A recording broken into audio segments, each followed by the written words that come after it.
Okay, you're talking over. Sleep. Right, very good afternoon, guys. Welcome to the workshop for IGCSE Biology. Right, so I'm here as Miss Ginger. So I'll be leading the workshop here for today lah. All right.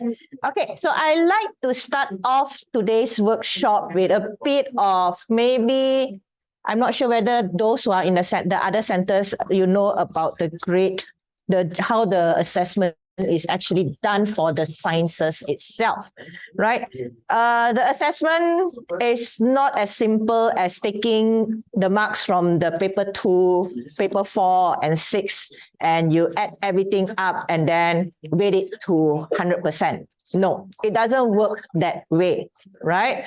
So those who find this something new, each paper is actually weighted differently.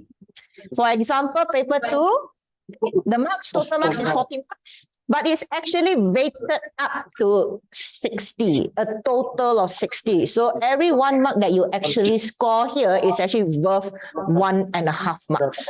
Because the total, when you add all paper 2, 4, and 6 up, is supposed to be over 200, right? Paper 4 is 80 marks, right? But it is actually weighted up to 100, right? A total of 100 marks there. Whereas paper 6, we don't do paper 5 here, paper 6 is 40 marks, it remains as 40 marks there. So the ratio there is 1:1. Whereas for paper 4, the ratio is 1 mark weighted up to 1.25 each, yeah? Right? So you will actually add all of them up and you will actually compare your total of 200 to a grade threshold. For example, this was the grade threshold for biology this summer, 3 months ago. Right, this summer paper, and to get an A is about 100, assuming we are taking variant 1. If you're looking at variant 1, which will be 2-1, 4-1, and 6-1. To get an A, you need to score a total of 138 out of 200 marks, right? The surprising part is the A star, right? If we actually comb the A star, average of the A star for the past few years, it was around 155. There's a bit of a big jump actually this summer, right? We might actually have to, we may actually have this same threshold for this coming winter paper lah. So for those who are looking for an A star, you will need to score a bit higher now, right? The recommended to score an A, this is usually what I share here. Paper 2, your target is about 32 out of 40. If you get higher than that, great, right? Remember because paper 2, each marks there is worth 1.5. That's the weightage there, right? Whereas paper 4, the recommended is about 50 out of 80. That's roughly about 60% there, right? And paper 6 is also again 32 out of 40, right? So that is actually how you get your grades there, right? It is not necessarily you have to score average of 80% to get an A, because if you calculate 138 out of 200, that's way below 80% actually there. All right. Okay. Now I'm just going to go through each paper 2, 4, and 6 separately, just to give you a bit of a hint and tips here and there lah. All right. The one that I want to start off with is this one. Always read your question and answers carefully. Sometimes they may put true statements in the answers, but those true statements do not answer the question itself. For instance, this particular question that I just posted on the slide here. So what is the response to a low concentration of glucose in the blood? Right? Now, from here, you will notice that A is not right, whereas B is true. Same goes with C. C is also true, right? But D is wrong. So now it's a question between B and C. Which one is answering the question? In this case, the answer is actually C itself, right? Okay, so when you low concentration, which is actually, sorry, my bad. All right. So the answer is actually B here. Right. They convert the glycogen into glucose itself. Right. C is, if you look at C, it is actually true. Insulin do convert the excess glucose into glycogen, but it doesn't answer the question. So be careful on picking your answers here. All right. Another answer, another question. Do not rush. What is MRSA infection difficult to treat? And if you rush to pick your answers, some might accidentally read antibiotics wrongly or antibodies. They mix up these two terms. They sound very similar, and because they pick the answer so fast, they never pay attention. They see the anti and they just go and circulate only, right? MRSA is a bacteria that is resistant to a type of penicillin, your antibiotics here. All right, not antibodies. So the answer here is actually C itself. All right. All right. Another example. Now, IGCSE Cambridge themselves is known to include questions that, involve stuff that we don't actually show you literally in class. We don't really show you for instance, in this case, it's an eye of an octopus. All right. We don't literally show you this in class. Right? They might even, another time, they might even show you the eye of a tiger, for instance. But don't panic. They will provide sufficient information for you to answer the question. In this case, they actually tell you that the octopus have eyes that are similar in structure and function to the human eyes. So treat it as if it's the human eye itself. Right? Not just ignore it is an octopus, but treat it as if it's a human eye. So from there, you just need to identify the parts of the eye correctly itself. Right? Okay. Don't panic. They like to do this a lot. Right? Okay. One more. This is what we call a euglena. Right? And we don't actually teach you euglena specifically in class. Right? If your teacher do actually introduce this in class, good, right? So there is a lot of protozoans, bacteria, viruses out there, and we cannot introduce each and every one of them to you in class. But we did learn about animal cells. We did learn about plant cells itself, right? And we can use what we have learned to actually answer this question, right? And they say, which structure can also be found in an animal cell? And we just need to pick the organelles that can be found in the animal cells and ignore those that are not in the animal cells, right? Okay. Right. Now, another example here. Right. So this is a pretty interesting experiment here. What they did was they removed the ring of phloem, right, from the stem of the plant. And they suddenly give radioactive carbon dioxide. Right? Some students might start panicking, but we don't learn radiation much in biology. What if I don't take physics and I don't learn radiation? Right? Don't have to worry about. Don't panic. The most important thing is that don't panic. Right?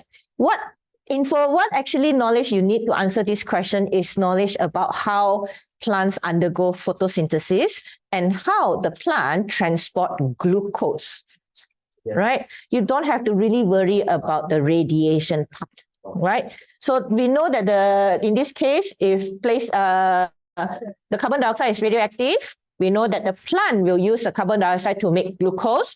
So the glucose will be made in the leaf itself. And from the leaf, where will it be transported to?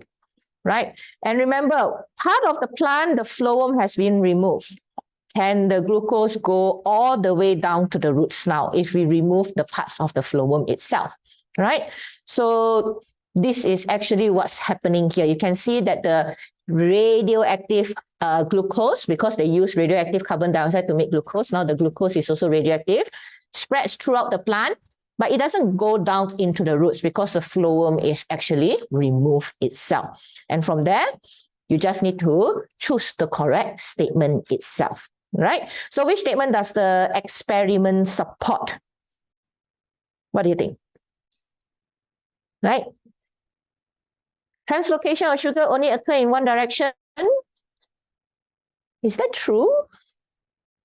Translocation occurs in the phloem, and translocation requires energy. What do you think? Right. So think about this. And again, this is also another example of some statement seems to be right, but does the experiment actually support that statement? Right. Okay. They are also, IGCSE are also known to throw in graphs, bar charts, right? Things like this, right? For in this case, this is a data collected of carbon dioxide concentration throughout a single day, right? They look at the measurement of how much carbon dioxide was actually taken in by the plant compared to the transpiration rate of the plant throughout the day itself, right? And the reason why they throw questions like this in, because they are hoping that the students are able to actually analyze the data, deduce what is actually happening, and to conclude the information of the graph or a chart here, right? For instance, in this case, they actually mentioned that the plant is adapted to live in a dry condition. So what can you actually conclude about the graph itself, right? Whether the stomata, is it open or closed during the dark and light period, right? Was there any carbon dioxide uptake during the dark period, or is there water uptake during the light period, right? So it's up to you to actually conclude from there, right? Okay. Another example, this is a bar chart. That was a line graph actually, right? So this one shows a bar chart of smoking, right? People across the age smoking more than 20 and less than 20 cigarettes a day. And again, they will give you statements, right? And you will need to look at the chart, deduce what is actually happening here, and to make a conclusion from it, right? So this is one of the few skills that the IGCSE Cambridge want the student to actually develop. It's not just about memorizing the information and, purging and regurgitating the information out from what you have just learned.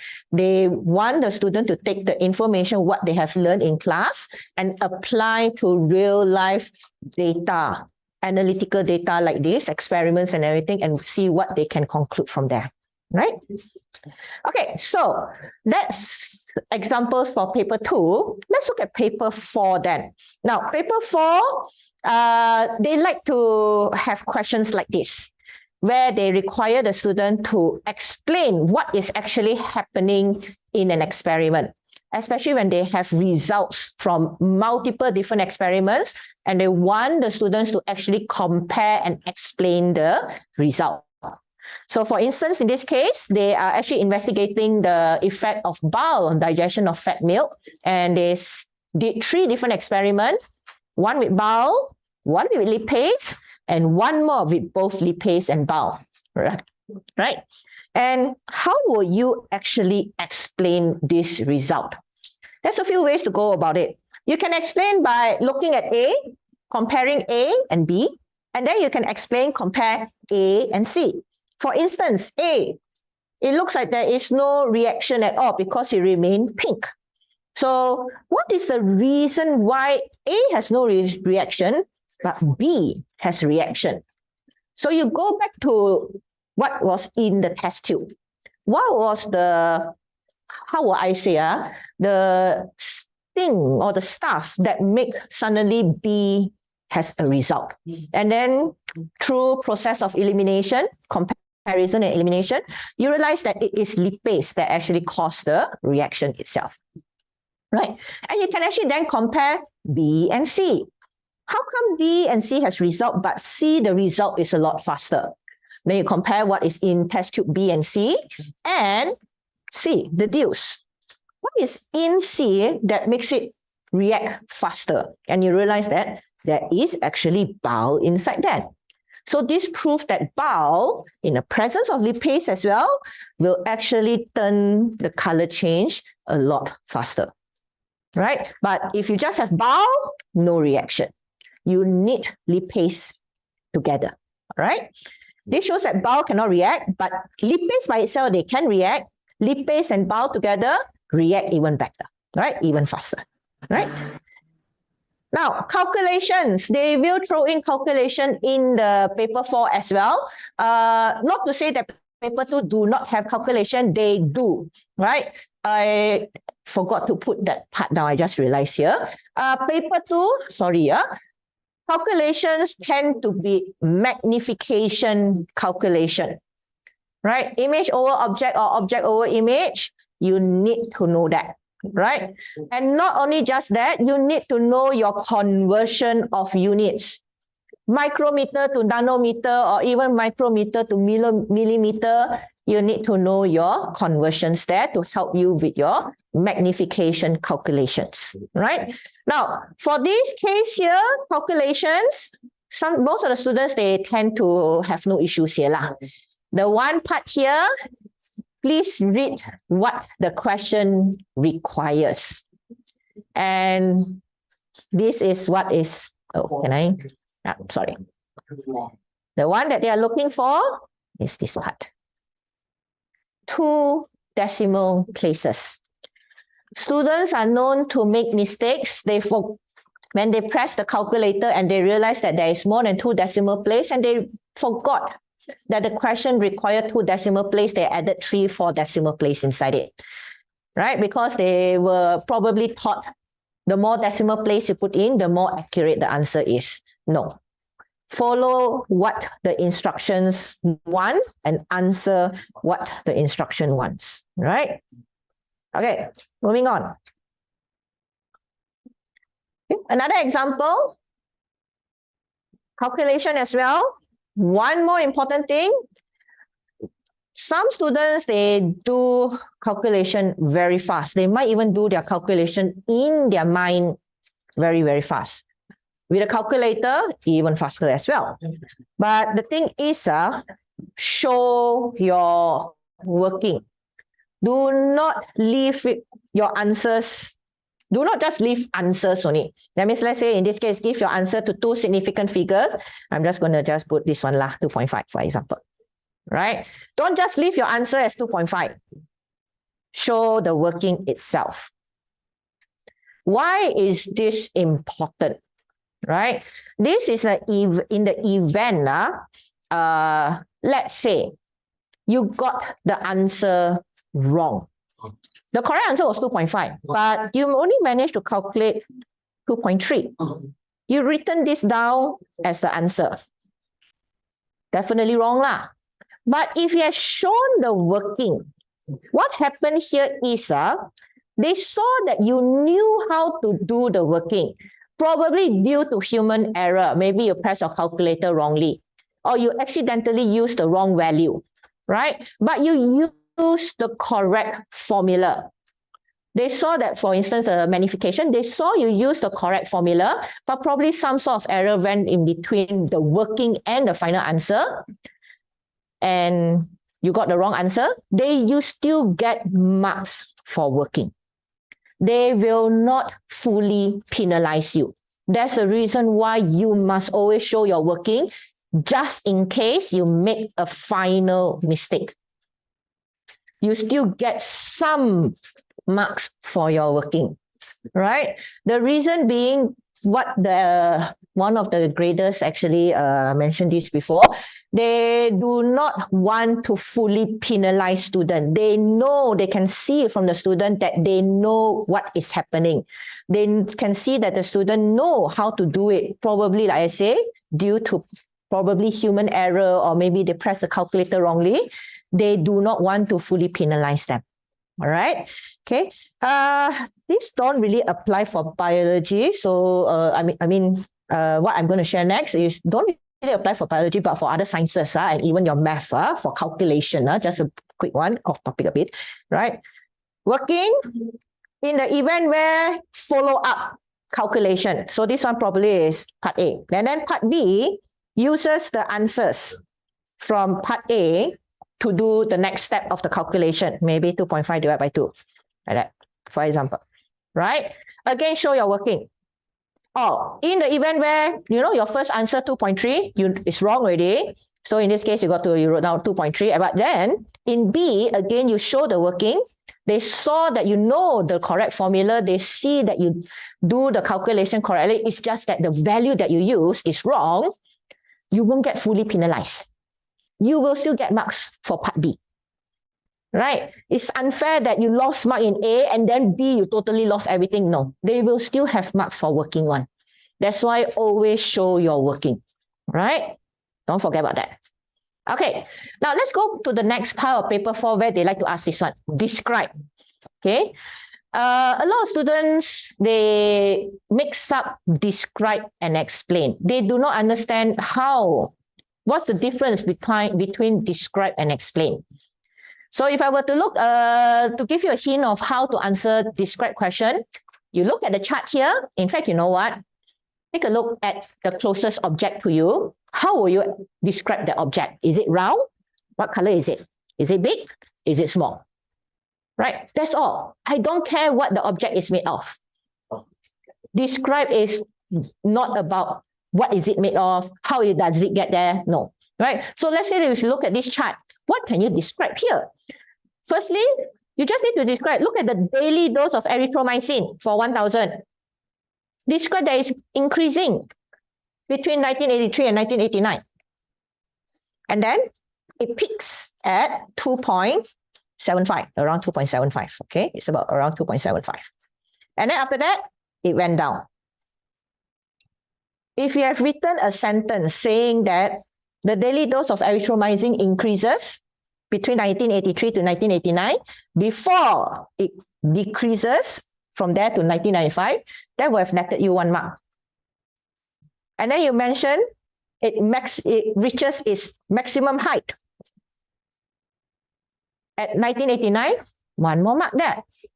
Give another mark, always include a data value. You can mention the fact that the highest point was 2.75 daily doses. Or you can also mention that at 1995, which is the lowest, what is the daily dose there? 0.5. Okay. And not only that, you can also mention this one, the number of bacterial infection. You can also describe this, increase and then it decreases. Mention the value, right? So, sorry. What is the value here? This is about 180 bacterial infection that is resistant to erythromycin. Right? Give values. Okay? They actually always reserve 1 mark for values, data points and everything. Right? Okay. So that is about describing. They like to combine further with explain.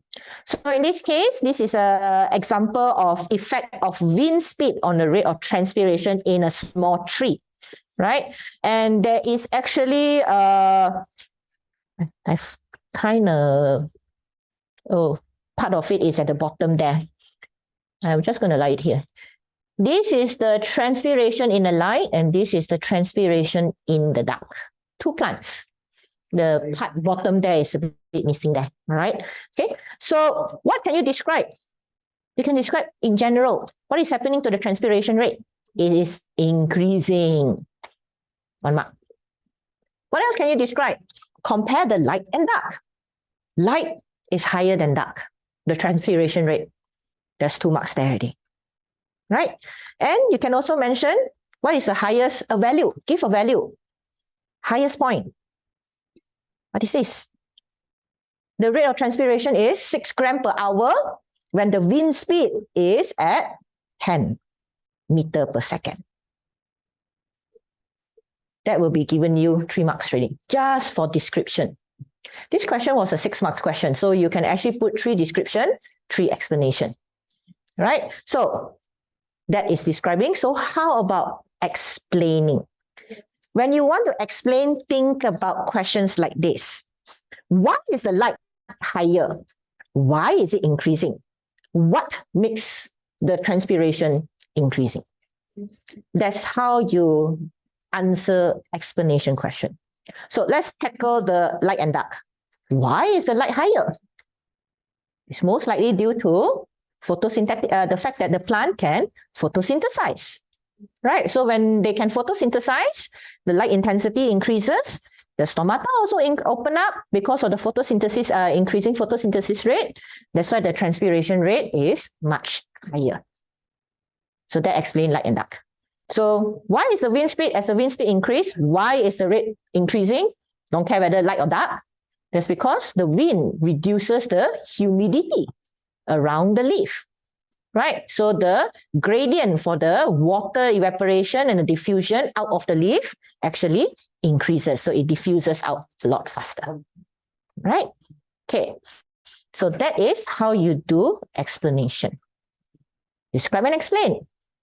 You can mention the fact that it decreases, and then there is a sudden sharp decrease, and then it becomes constant. That's how you describe. And then, of course, you need to explain. So this is a sample size of yeast cell. So what's the possible reason why suddenly the, concentration of sugar suddenly whoop, go down? Or maybe it's go down slowly and then suddenly go down very, very fast and then become constant. What is the possible reason? So we have to think about the fact about the yeast itself. So there's a lot, you can start by saying that, the yeast has a slow growth, right? The yeast will actually multiply and grow. They use up the sugar.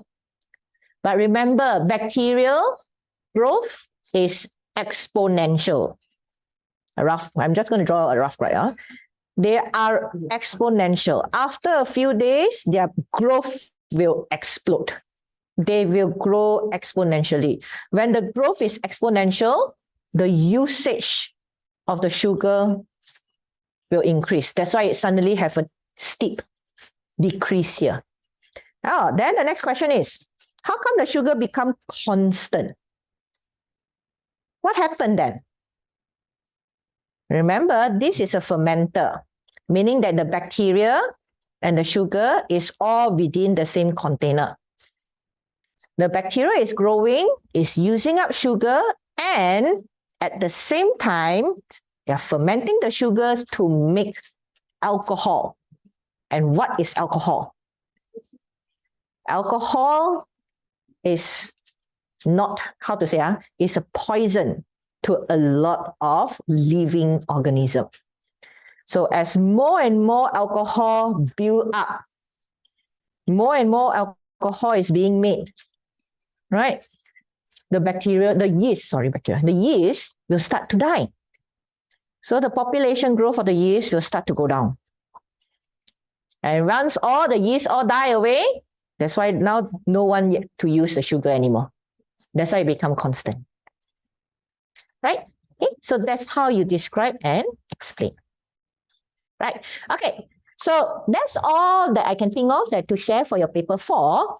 Now for paper 6, this card, I'm just going to flip to this. A lot easier for me to do this. Right?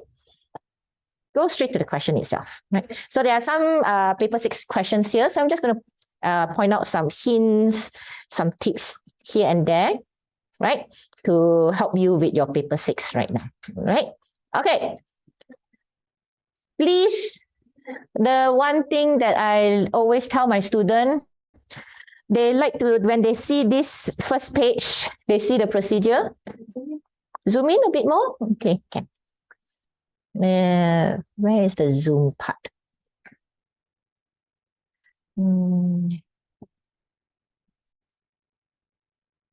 Can't find the zoom.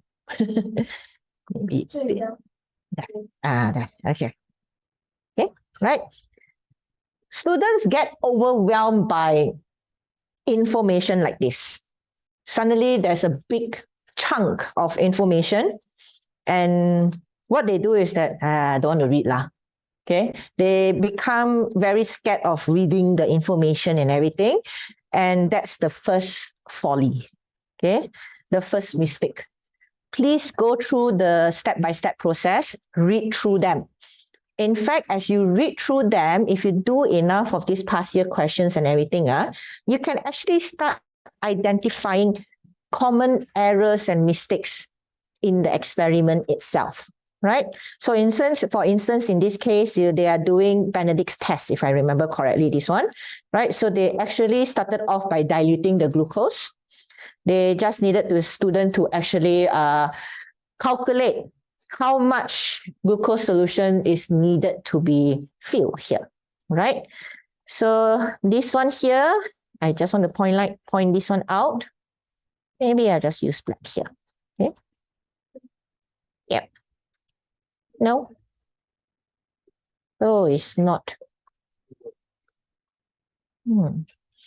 Draw lines. Sorry about that. Let's highlight and add signature. Sorry about this. Where is the writing pad? Okay. I don't know why it's on here. A bit delay.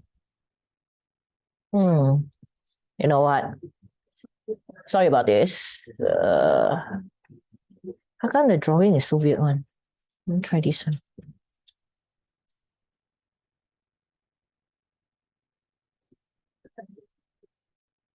It is? No.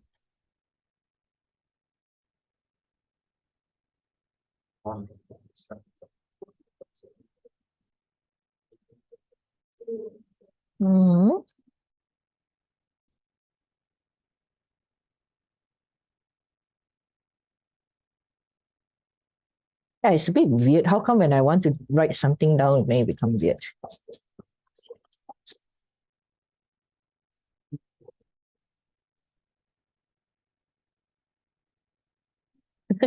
Sorry. Okay. Now, this here, the answer is 5.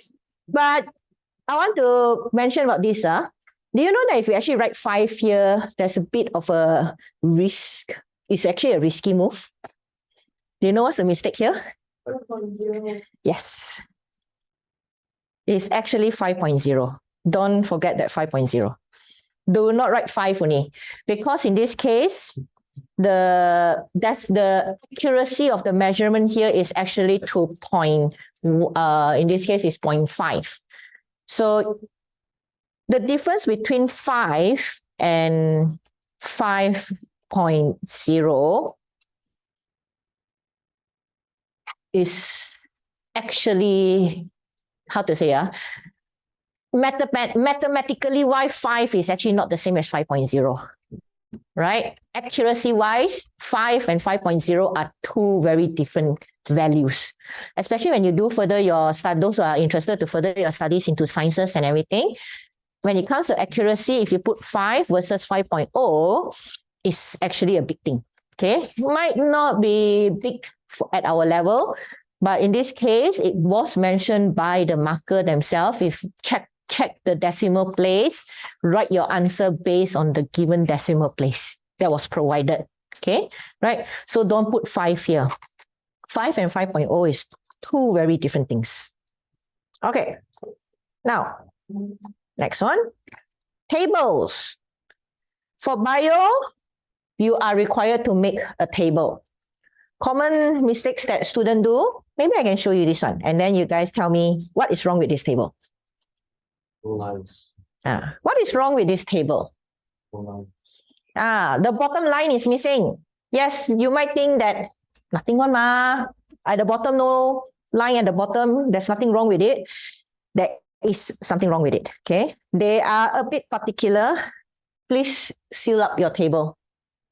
Okay, don't leave your table open-ended. Right? Then what else? What other mistake can be seen here? No line in between.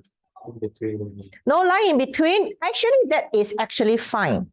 What else? What about the cm and mm?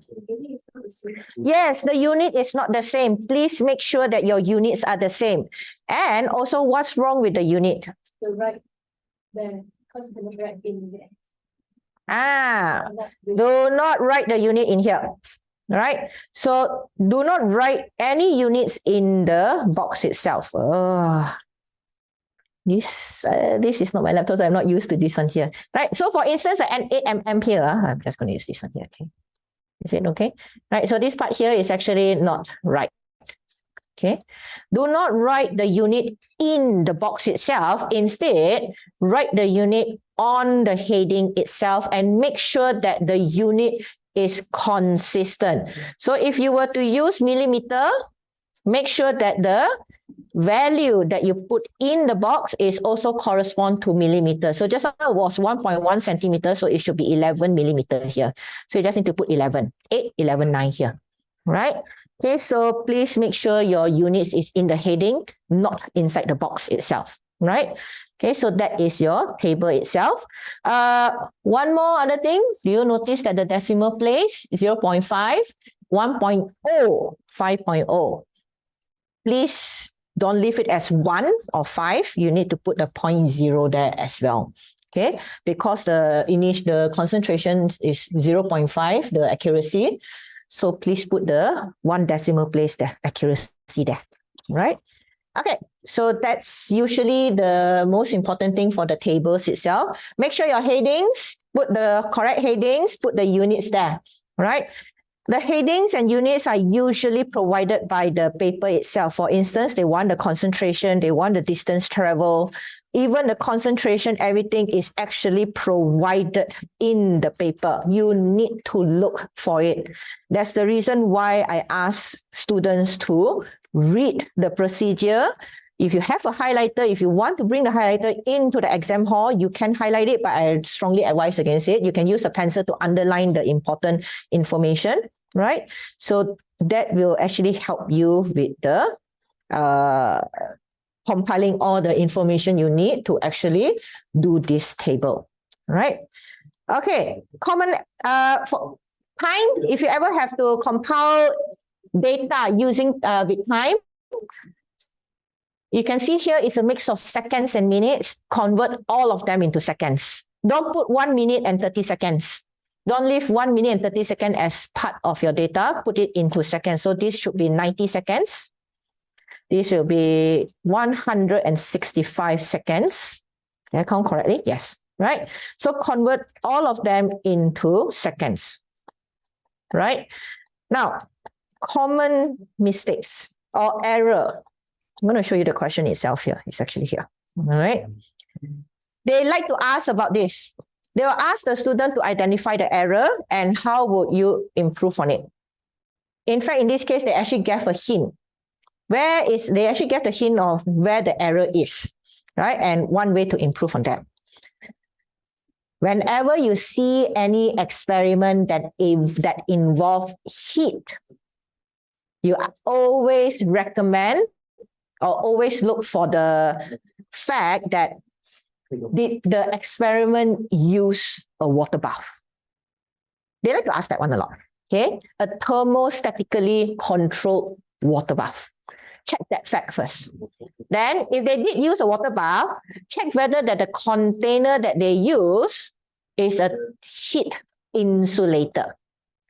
This is because if the container is not a heat insulator, heat will be lost, the temperature will be affected. So in this case, if you look at this part here, step 6, you notice that they use a beaker. And beakers are actually not good heat insulators. They are glassware, so they will lose heat a lot, very, very fast. So what would you recommend then? What can you do? Use plastic. Plastic are not really good, not a very good example here actually. What you can do is, you can still use this. You still can put the hot water in the beaker. But what can you modify or put onto the beaker to keep the heat in, to prevent heat loss? What do you think? You can cover with what? Name a material that is heat insulator. You can actually use a polystyrene cup. It's possible. Change out the beaker and put a polystyrene cup. Yes, that's actually good. Other than that, if you want to keep the beaker, you can wrap the beaker with wool. Wool is actually a very good material to keep heat in. That's why your winter clothing is made a lot from wool. W-O-O-L. Okay. Right. Oh, okay. This is not a very good scribble thingy. Okay. Right. Okay. So you can cover it with a layer of wool. Right. So they like to ask that one a lot. They also like to mention, ask questions regarding constant variables. You need to identify your constant variables. That's the reason why, again, read the procedures and you can identify your constant variables from there. Right? Okay, moving on. Drawing. Only once, I think, in the past 10 years, drawing didn't come up. So yes, there was only once, I believe, drawing didn't come up. So the likelihood of drawing not coming up this coming exam, very minute. So prepare for drawing. So let's start off with this one first. What is wrong with this drawing? What is wrong with this drawing? Okay, so if this was submitted to, if this was actually an answer by a student, probably 1 mark, I would say, right? So how is marks actually given for drawing, right? Firstly, please, the space that was provided, make your drawing as large as possible. Take up as much as least 50% of the space available. So if I were to actually draw this, okay, try and draw it as big as possible. Hang on. Okay. And the question actually asked for a forewing. I don't know why this one go and draw the the hind wing. They actually ask a drawing of the hind wing, but this one they draw the forewing as well, so that you're not following the instructions, right? Okay. They are not looking for drawings like Da Vinci or Bernini or, you know, they just want clean drawings, no sketching, right? So clean lines like this. Make sure your lines are sealed up. Don't draw like that. This thing here, the open line, will lose you the clean line mark. There is 1 mark for clean lines. Next, if your drawing takes up 50%, second mark. Where is the other 2 other marks? Details. What are details that I'm looking for? Firstly, proportion.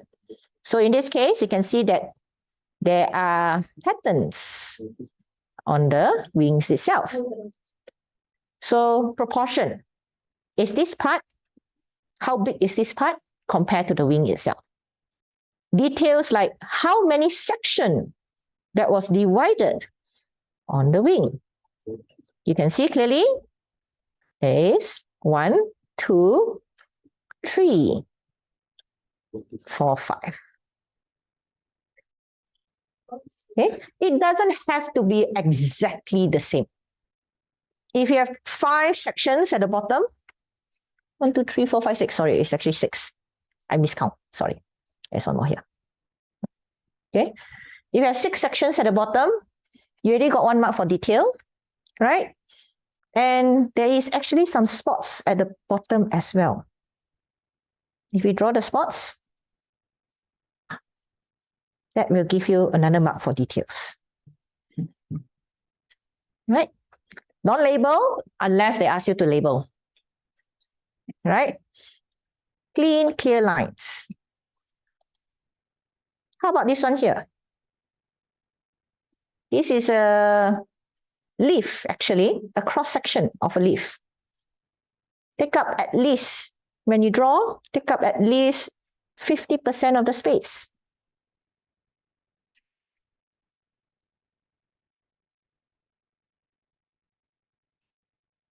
They even tell you not to draw individual cells. If you draw individual cells, they might actually make you lose the 1 mark for clean lines. Okay.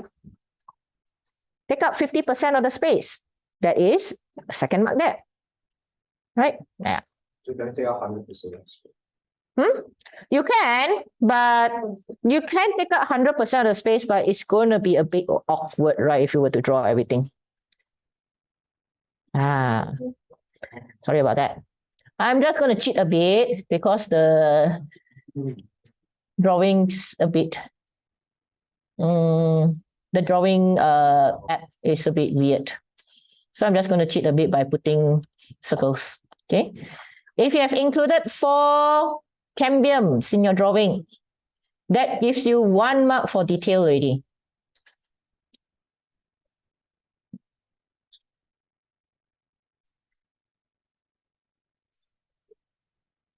I have no idea why it happens like that, but okay.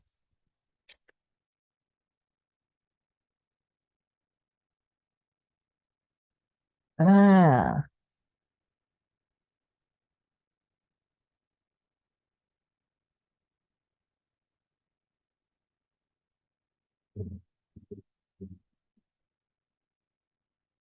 Okay, just going to roughly draw that one. Right. And your other detail mark, the protrusion. Right. If you can draw a few, you don't have to draw everything, just draw a few. Okay, just draw a few.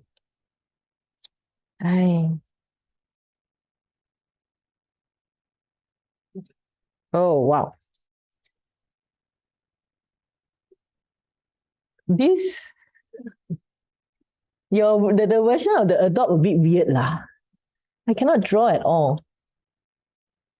Just draw a few. Okay, I know it's a bit out of proportion here, but make the proportion right lah. Okay, yeah, because the program that I'm using, this one is not mine. So that one doesn't have to close it. Which one? Because it's here, right? Mm-hmm. You need to close it.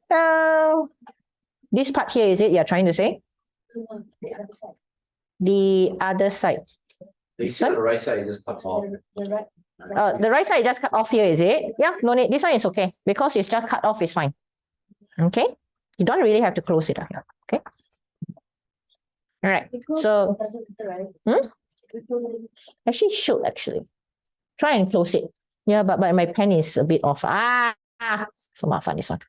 Okay, right. So drawing wise, it's basically 3 marks lah. 3 to 4 marks, right? Make sure your detail, if there's 6 sections, make sure you draw 6 sections, right? They are known to give you a fruit. Okay, sorry, don't draw like that. This one is wrong, cannot. Okay, if you draw a circle like that, also cannot. They don't actually give you marks for neatness, actually, right? Okay, let's go back to this one here. Last part of paper 6 that I would just want to cover. Procedures, another common question. You will see that in chemistry, bio, and physics. They will ask you to make an investigation, an experiment. The best thing about making this experiment for biology is usually very closely linked to the question itself. So in this case, they are investigating effect of temperature on breakdown of starch. You actually can use what they did above here as a guide on how to write the procedure itself. Another example here. That's the answer actually, sorry. Right? In this case, they cut agar cubes of fixed size, right? And they put it in acid and they measure, the agar has universal indicator, and they measure the time taken for the agar cube to turn red in color. And the question actually asks to investigate effect of size of the agar cube, okay, on the red, how fast the color change happened, right? I have written this example down. This is actually, if I were to answer this question, this would have been my answer here, right? So I would have started with 4 agar cubes. Okay, containing universal indicator was cut into cubes of size 2 by 2 by 2 centimeter. Right, placed in a bowl containing 50 ml, 1 molar hydrochloric acid, making sure that the acid is fully covered the agar cubes. Start the timer, observe the color, record the time taken, get the average time taken for the color change. And then repeat everything. But now the agar cubes is 1 by 1 by 1. and 0.5 by 0.5 by 0.5. And you can compare the result between the three different size agar cube for the relationship between size of the agar to the rate of change. Right? So how do they generally give marks here? Just like previously, data, numbers matter. Do you notice that I included a lot of numbers here, specific values? For instance, 4 agar cubes. That shows that I'm replicating the experiment. I'm doing this experiment in replicates of 4 already. Instead of just 1 agar cube, I did it in 4 replicates. That will given you 1 mark already. Always do the experiment in replicates. 2-3 times is fine, but this time I do 4, right? Then I specify what shape of the agar cube, the agar to use. I specify it's a cube. And the size of the agar, 2 by 2 by 2. That will have given you another mark there already, automatically, right? Then the acid that I place, I name the acid, I put down the concentration, I put down the volume of acid. That will have easily gotten 2 marks there. By naming the acid, giving the volume, giving the concentration. Because what you're doing here is that you are mentioning the constant variable, right? Mention constant variables like this will give you marks, right? So even the size of the cubes, right? The number of cubes that are used and everything, all those are constant variables, right? Mentioning the fact that it's universal indicator, or we did use. Also mention the expected observation. What are you expect to see?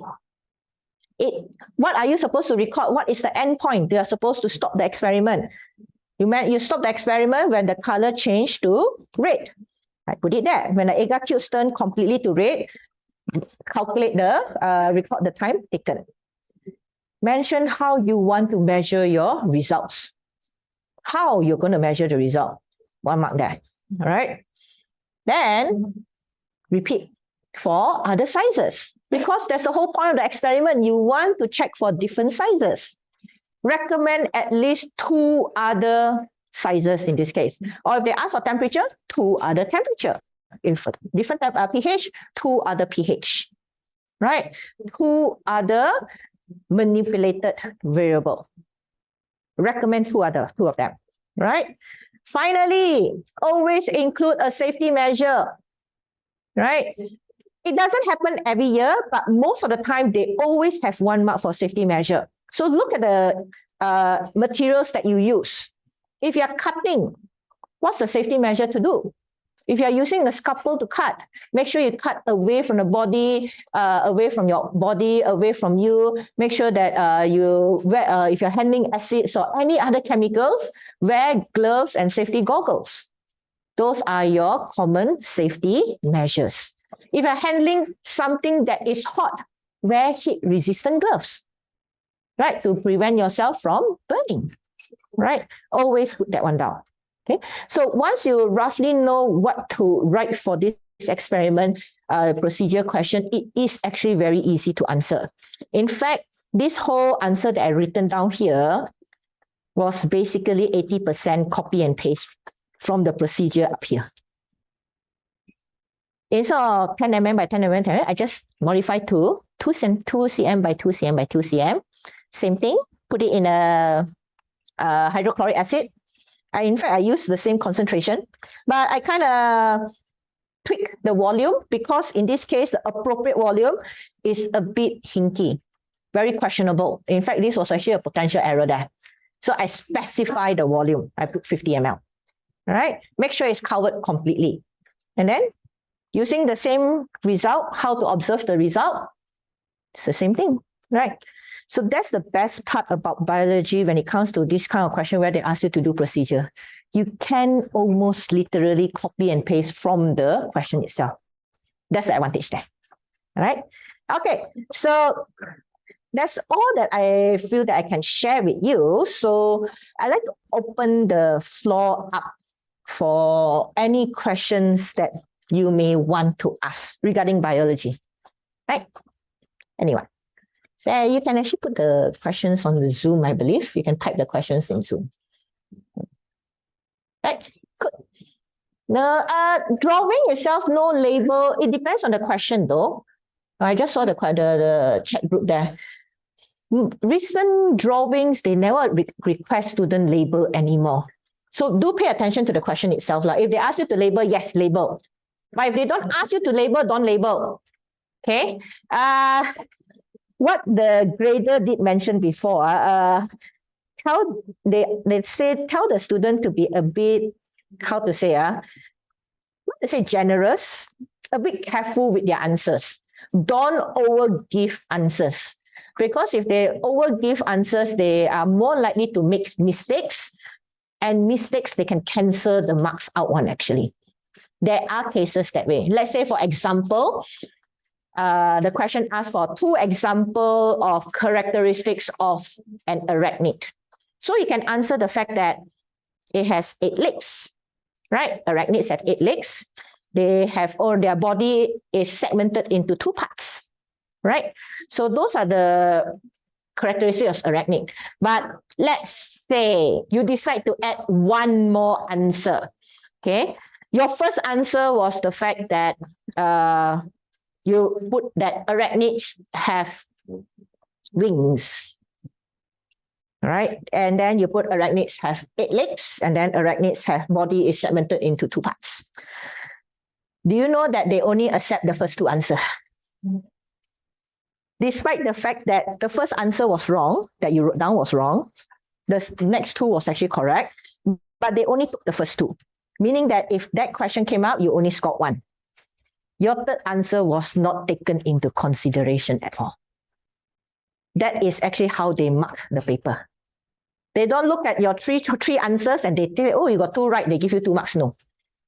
Whatever the first 2 answers they give, you gave them, they will take from there. All right, so be careful. Don't overgive things as well sometimes. Right? Okay, any other questions that you may want to ask right now? I will open it up to the floor right now. Any questions? No questions here? How about the one that is on the online that's joining us on Zoom? Any question that you may want to ask? Any specific questions actually? Oh. How? Wow. Looks like there's not a lot of questions. No questions? Okay. Feel free to use how to say, when you study things in biology, there's a lot of memorization and everything. And I strongly always recommend to my students to watch documentaries. You are the generation where you have access to the internet. Information is at your tip of your hand. Go online, look for videos, documentaries, and that can help a lot. Right? So there is a question here. During drawing, use pencil or pen. Always use pencil, don't use pen. Consider the possibility that you draw with a pen and you make mistake. You can't erase it because you cannot use correction fluid. Always draw with a pencil. Right? For the table itself, I have students asking this as well. Do we? How about the table? Do we draw the table and everything on with a pencil or pen? If you want to, you can actually draw with a pen, but usually what students do is that they draw with a pencil first, put everything because, you know, they are not sure how the layout of the table first. So they want to design the layout of the table first with pencil. Then later they actually write it in pen. They erase the pencil, it's fine. Okay. Do we need to include independent and dependent variables in the experiment? Yeah, in fact, it was actually mentioned here, right? So the independent variables, what was the independent variables? Let's say, come, let me let you guys accept here. In fact, if you actually see the answers that I included here, there were independent and dependent variables. The independent variables here were the constant variable where, like for instance, the concentration of the acid, the volume of the acid that was used, the size, okay, of the, not the size actually in this case, the color change, if I remember correct, mostly on the acid in this case lah, right? Other independent variables that you can mention here that I did not include here, you could actually add in temperature. We could have maintained the temperature of the experiment throughout, remain the same, because temperature can actually affect diffusion here. I didn't include temperature here actually, right? And the dependent variable in this case was the size of the agar. I used 2 by 2 by 2, one of the size, the others is 1 by 1 by 1, and the other is 0.5 by 0.5 by 0.5, right? All right. See? So always include the independent and dependent variables in. They do have marks there. Right. Next. Good afternoon. If I wrote something wrongly, wrong spelling, will my marks be deducted? Okay, so it depends. The way how the markers actually explain this to us, I went for the training.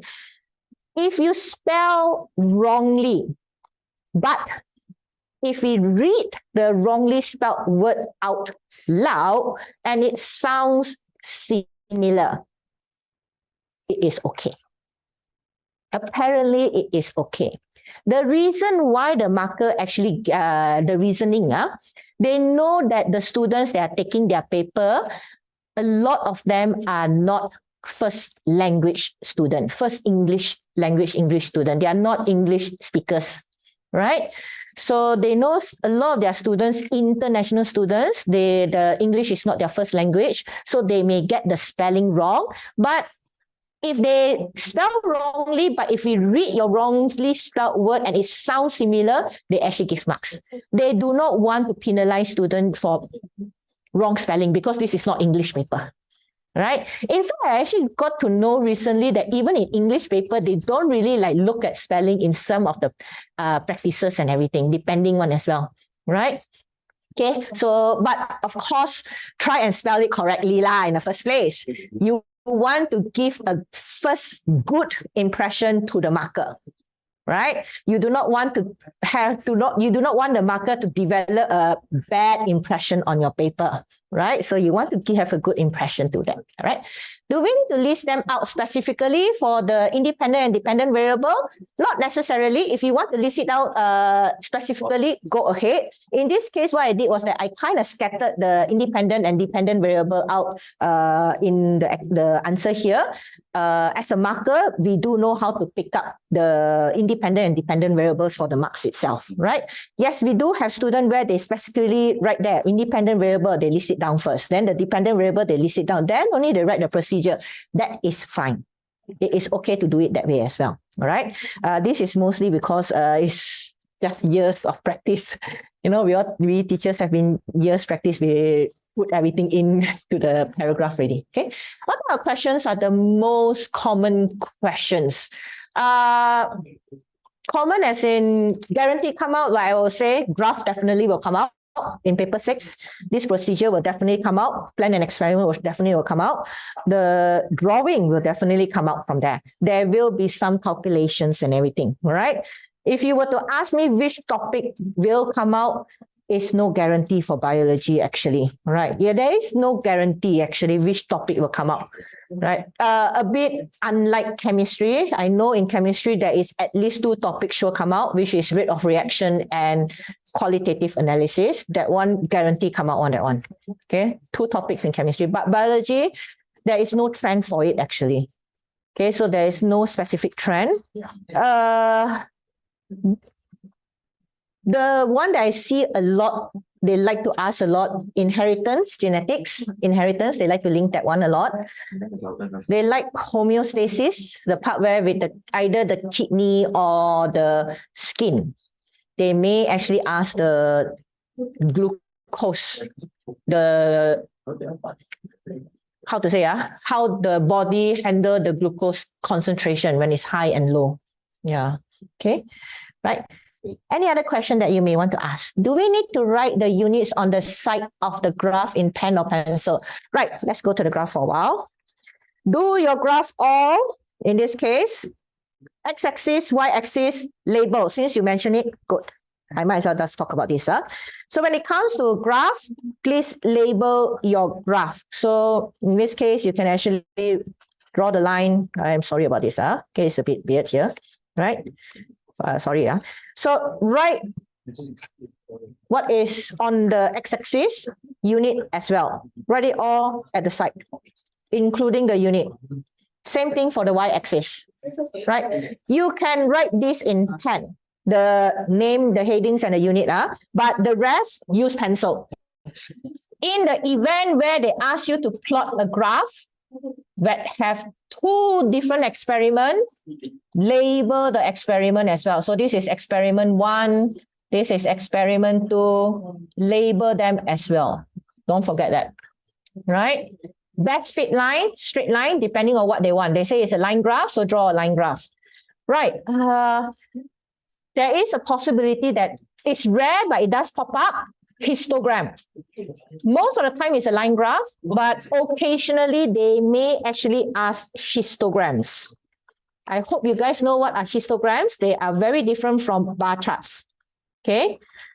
Bar charts is when the bars are separated. These are your bar charts. The values will be all separated ones. On the other hand, histogram, it came out recently once actually. The bars are all connected one. Okay, so you need to know the difference between bar chart and histograms actually, right?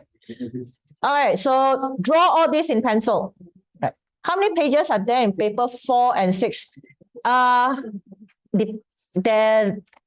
It can be very short, it can be very long. It depends on the year actually, right? If you were to ask me specific pages, like in this case, there's like what? Total of 12 pages in this case. Certain years can go up to 14, 16 pages. It depends on how long the question is actually, how much information they put in for you to read to answer the question itself. All right. Now, when a question asks for differences between two things, must I state out the differences sentence form or can I make a table? Recommended, write it in sentence. Okay. And one more thing, when you do comparison, let's say you're comparing, for instance, let me see, try and think of one off my head. Comparing between mammals and reptiles, for instance.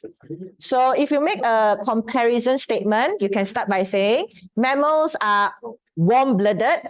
Also put in the fact that reptiles are cold-blooded.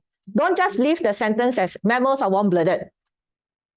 Because if you just leave the sentence as your answer as mammals are warm-blooded, then the marker will be questioning, so what about the reptile? Are they warm-blooded as well? Or if they are not warm-blooded, what are they? Always treat it as if the marker do not know anything. So when you write the answers, you write it as if you are teaching the marker about that answer, that question itself, right? So you can say by mammals have fur, but reptiles tend to have dry, scaly skin. Right? So when you do comparison, you need to compare both sides. Don't just put one side of the story only, right? Okay. Do we need to shade the inside of the bar chart in histogram? No, do not shade. No. Do not shade. Same thing for your drawing. Do not shade your drawing as well. Okay. Clean, clear lines, no shading, no sketching. Right? Even for the bar chart, do not shade it. Okay. Use a pencil. Make sure that your pencil is very dark. HB, 2B, if you can, right? And draw make sure that you draw it very clearly, right? Okay, any other questions that you may want to ask?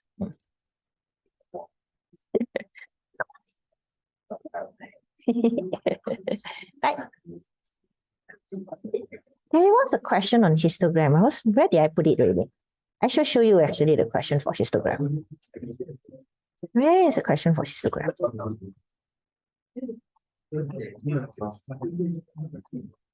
Wait, let me see whether I can find. I remember having that question. I don't know where is it really. Is it this question? With a histogram one? Ah, there it is. This is an example of a histogram question. They tend to be like this, right? You can look up this question by this is actually last year's summer paper, variant 2, right? It's an example of a histogram. Right? What's the surprise when it came up? Okay. Right. Bio tend to have more histogram. Bar chart maybe. Chemistry, I have never seen histogram in chemistry. Chemistry bar chart, yes. Right. And yet, if there's no other questions, I think.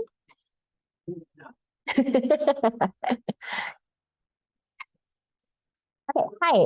Here is a scenario for sketching and graphing. What if I don't know what is a graph of histogram? What should I do? At the very least, put down the plot points. So right now you're not sure what the histogram is, but you know roughly that the plot points. Okay, let me just put it down here. You know the value is somewhere here. Just put an X there at the very least. Okay. You know that the value is there. You just put the plot points there. All right. They will tell you what to draw. In this case, they tell you it's a histogram. Pay attention to what they want you to draw. Okay. I'm not sure how many of you or whether the chemistry workshop did mention before, because I do teach chemistry as well. This occurred in chemistry twice already. The instructions, okay. That particular question in chemistry, the plot point actually looks something like this. Okay, when you plot all the points, it looks something like that. So naturally, when you look at this, it looks like a curved graph, right? So it goes out and then it curves down, right?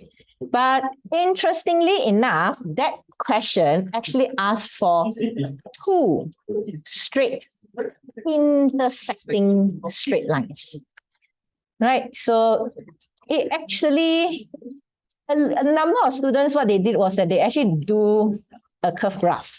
Sorry for my drawing, okay? But the real answer was actually two intersecting straight lines. So do pay attention to what they want. That one caught quite a number of students off guard. They didn't realize it was intersecting straight lines. A lot drew the curved graph. This is not a histogram. Yeah. This is just a reminder to pay attention to what the question wants. Those taking chemistry, this may appear. All right. Okay. Anything else? Hopefully what I've answered, hopefully what I say I have answered your question and put your worries to rest.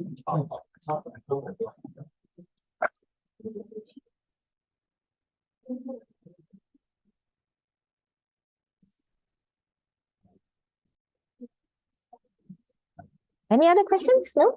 Okay. All right. Okay. Thanks for coming.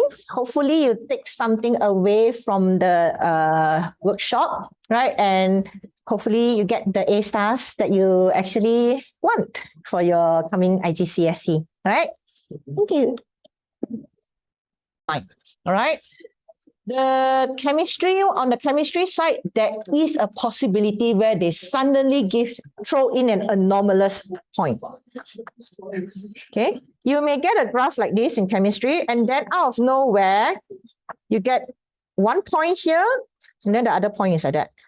So some students, they may actually do it like this, but that's not right, because you know that the graph don't actually look like that. You may actually see this weird point. They call it anomalous point. You ignore that anomalous point. That's for chemistry. I've never seen this for biology. Usually biology, the points that they give you, try and fit them all into the line itself. Okay? It's usually a best fit line. Okay. Right. Does that help, Emily? Hopefully it helps you. All